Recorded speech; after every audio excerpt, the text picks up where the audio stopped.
Okay, today in executive leadership, we're going to take a look at, again from the 48 Laws of Power, we're going to take a look at law number 7. And law number 7 is get others to do the work for you, but always take the credit. Now this say, well, how can I do this in today's day and age because of copyrights, because of patents and things like that? That's not exactly what we're looking at here, but with NDAs, I think it definitely applies in corporation, in entertainment, and so on. So let's take a look at law number 7. So get others to do the work for you, but always take the credit. So Green says the credit for an invention or creation is as important, if not more important, than the invention itself.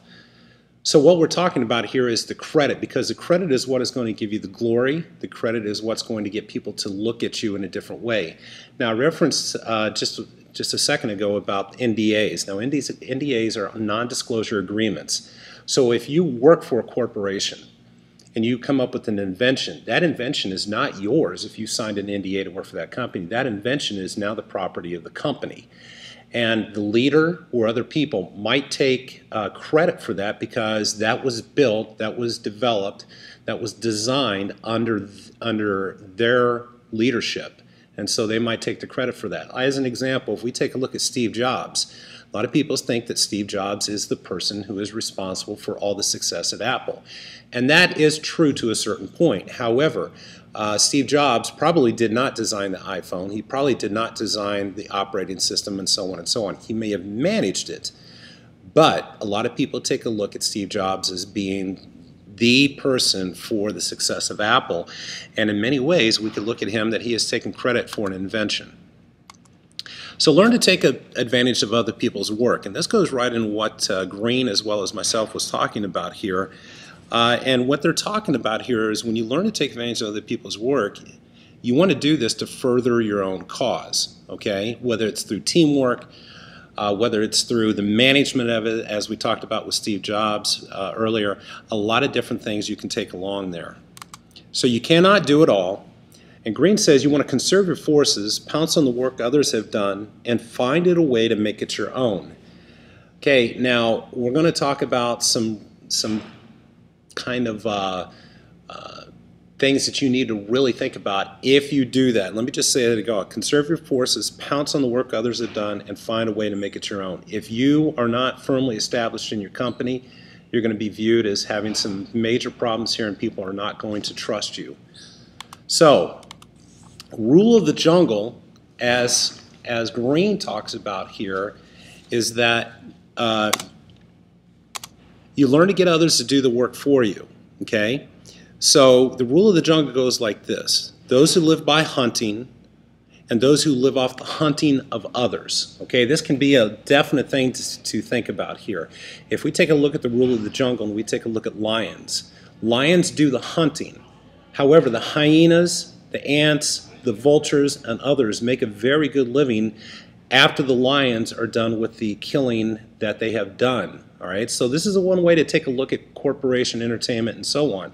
Some companies take the, they do the research and they come out with a brand new product or service. They're taking a huge chance here, all right, because they've put a lot of research and development into this. Other companies let them take all the risk, and then what they do is they try to make something that is similar to that. So if we talked about Steve Jobs earlier here with the iPhone. iPhone was really could be considered the very first smartphone, and that really changed the landscape for smartphones as we know it today, because a lot of other companies now have tried to be the ones that have tried to copy the iPhone.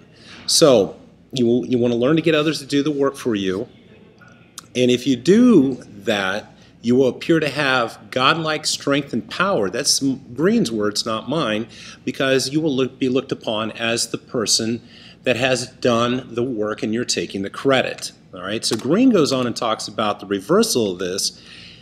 If you do not have enough power, it can be a problem. So if your power is not firmly enough established, you will seem to be pushing people out of the limelight.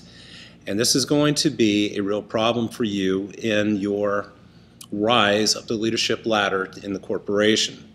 So he goes on and talks about, and you could get fired, could get the boot, Your position must be unshakable. So to be a brilliant exploiter of talent, your position must be unshakable or you will be accused of deception.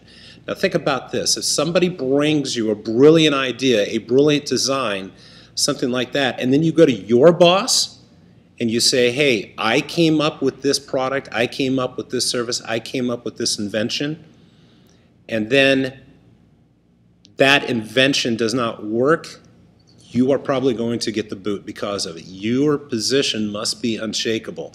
And it's too late then to try to blame it on somebody else, because then you're going to look like that you are deceiving the company and the leader as it goes along this. So this is Law 7. Get others to do the work for you, but always take the credit. It is a bold move on the green standpoint, but as you know, we talked about in class, that green is all about looking out for number one, and this law definitely does that.